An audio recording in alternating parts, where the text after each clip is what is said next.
Hello guys, welcome back to another video, and in today's video we're going to be talking about how anti-cheat functions and how anti-cheat can be exploited in multiplayer video games. Before we get into the video, I would like to remind you that all anti-cheat is different, but I am going to explain the basic concepts in an easy to understand way. So without further ado, let's begin. Client-side anti-cheat is the main anti-cheat used in most video games.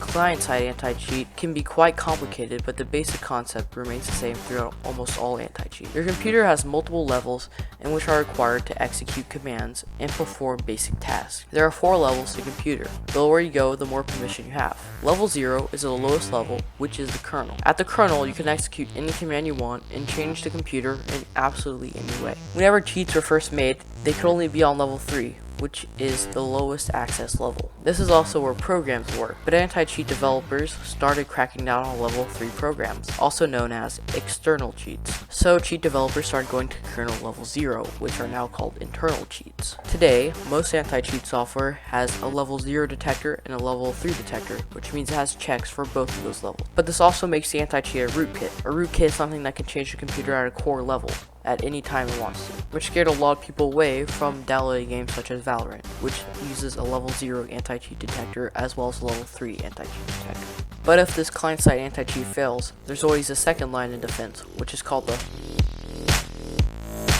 Most server-side anti-cheats work by running checks on the server to make sure no one is sending odd packets to the server. A packet is like a small thing of data that someone sends to the server. Server-side anti-cheats basically scan the packets to make sure they're not saying anything that's weird. For example, if a packet said start flying, it would detect that. But server-side anti-cheats only detect the packets that are within their checks. Server-side anti-cheats also serve a different function, which is limiting information given to the client.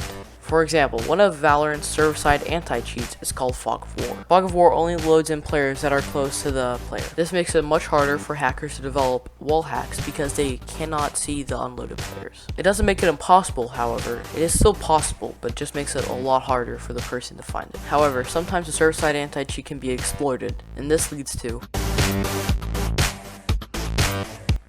exploits exploit the server-side anti-cheat and sometimes client-side anti-cheat by abusing a feature that is not checked by the anti-cheats.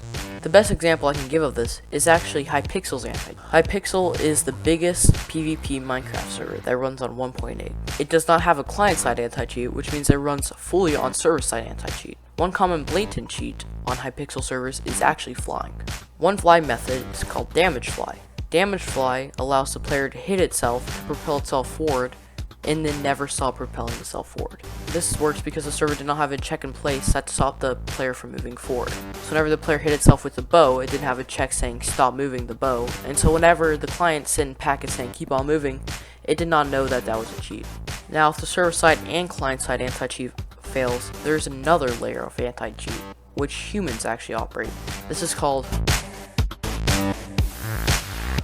player anti-cheat. Works whenever a player manually reviews someone's gameplay to make sure they are not cheating.